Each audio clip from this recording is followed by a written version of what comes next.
Muitas das vezes, quando nós pecamos contra Deus ou cometemos alguma outra falha, nós estamos muito mais preocupados com as consequências do pecado e não com aquele contra quem nós cometemos o pecado. Bom dia, seja muito bem-vindo a mais um devocional desse canal, seja muito bem-vindo ao meu canal, Pastor Alciel. Se você não me conhece, eu sou o Pastor Alciel e hoje, ainda dando continuidade ao nosso devocional no Salmo 51 de Davi, Você que já está me acompanhando já sabe o contexto, mas eu quero lembrar para você. Davi ele peca com Batseba, cai em adultério com ela.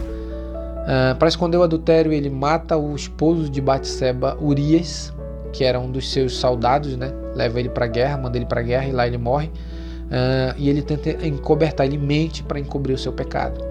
Deus, usando o profeta Natan, revela o pecado de Davi. Davi se arrepende e escreve o Salmo 51. A Bíblia vai nos dizer que Davi ele era um homem segundo o coração de Deus. Mas você pode dizer, como que pode um homem segundo o coração de Deus fazer tal atrocidade? Cometer tantos pecados, chegar a esse nível e Deus ainda dizer que ele era um homem segundo o seu coração? Eu vou explicar essa questão e eu vou explicar aquilo que eu disse no início, que muitas das vezes nós estamos preocupados muito mais com as consequências dos nossos pecados do que com a pessoa ou com o ser contra a qual nós pecamos. O nosso texto, Salmo 51, versículo 11, olha o que Davi vai escrever. Não me lances fora da tua presença, não retires de mim o teu Espírito Santo. Torna a dar-me a alegria da tua salvação e sustém-me com o espírito voluntário. O que Davi estava dizendo aqui? Aqui nós vamos entender. Por que Davi era um homem segundo o coração de Deus? Ele era um homem segundo o coração de Deus por quê? Porque quando Davi peca, quando Davi adultera com Batseba, mata o seu esposo, tenta encobertar mentindo, quando ele é descoberto, a atitude dele não é a mesma que Saul. Nós temos um rei que antecedeu a Davi, que é Saul. Saul foi o primeiro rei de Israel. A Bíblia diz, só para contextualizar você, que Deus mandou Saul ir numa terra, matar tudo, acabar com tudo, destruir tudo e não trazer nada, queimar tudo que existia lá. Quando ele vai para essa terra, em vez de ele obedecer a ordem de Deus, ele traz o melhor do rebanho, traz o rei vivo e traz os despojos. E Deus manda Samuel lá com Saul e diz para Saul que ele não havia obedecido a Deus. E aí Deus usa Samuel e diz que o reino seria tirado dele e seria dado a outro. E aí Saul, quando ele ouve isso, ele ouve o que Samuel diz e diz assim, mas vem comigo e me honra perante o povo. Essa frase de Saul leva-nos ao entendimento de que ele estava mais preocupado com o que as pessoas iam falar dele ou com as consequências que ele receberia se ele perdesse o reino do que com Deus. Deus tinha dito para ele que ele haveria de perder o reino porque Deus o tinha rejeitado. E o que deu preocupação no coração de Saul não foi porque ele foi rejeitado, mas que ele não queria ser desonrado diante do povo.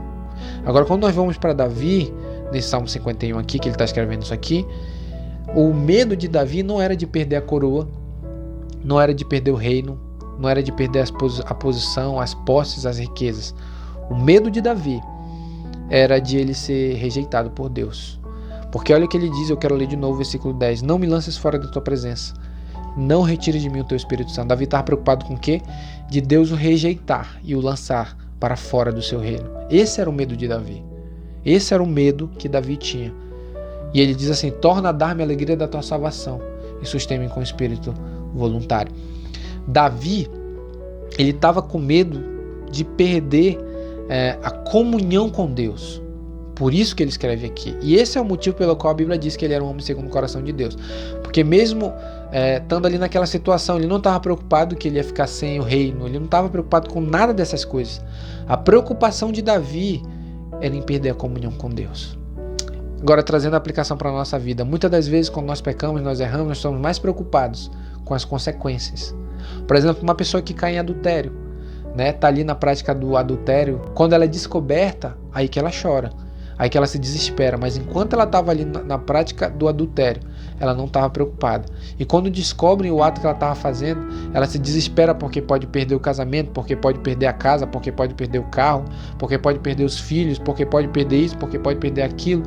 Então a preocupação dessa pessoa, é mais com o que ela pode perder do que em si com o Deus contra quem ela está pecando. Isso eu estou falando para quem é crente, não para quem é ímpio, para quem é crente. Então muitas das vezes os crentes têm essa mentalidade, têm medo da consequência do pecado apenas. Claro que nós devemos temer isso, o juízo de Deus, a mão de Deus, mas muito mais importante do que o juízo, do que a mão de Deus, é a presença de Deus em nossa vida. E muitas das vezes a gente tem mais medo dessas coisas, do juízo de Deus, das consequências do pecado, do que a presença de Deus. Porque tem muito crente que peca e não acontece nada, e para ele está tudo certo. Por quê? Porque ele não perdeu nada, ele não sofreu perca nenhuma na sua vida financeira, no seu casamento, então está tudo certo. E a perca que ele está sofrendo, embora não seja financeira, não seja na sua casa, no seu casamento, mas ele está perdendo a presença de Deus, ele está perdendo a comunhão. Então, a nível de importância, o que é mais importante para ele não é a comunhão com Deus, mas sim as riquezas ou a consequência que o pecado pode trazer para ele. Então ele está mais com medo, está mais sentido de que ele perca posses, posição dentro de uma igreja ou qualquer lugar que seja por causa do seu pecado, do que da comunhão com Deus. E o que deve nos mover a não pecar, a não falhar com Deus, não deve ser a consequência apenas do pecado, embora isso tenha um peso na nossa vida, mas o que deve nos impedir de pecar, o que deve nos deixar pensativo, é a nossa comunhão com Deus. A pior coisa é uma pessoa ser rejeitada por Deus. É uma pessoa ser rejeitada pelo Deus Todo-Poderoso. Amém? Feche seus olhos aí, vamos orar. Soberano Deus, graças te damos, obrigado por mais um dia. Pai, que nós possamos colocar em nossa vida como prioridade o não perder a tua presença. Possamos prezar por essa presença, por essa comunhão, por essa vida diária contigo.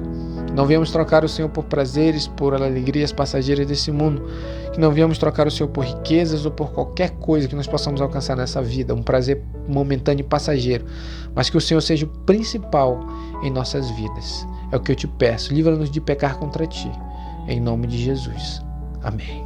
Se você é novo por aqui, mais uma vez eu te peço de se inscrever e deixe o seu like. Que Deus te abençoe nesse dia. Até o próximo vídeo. Em nome de Jesus.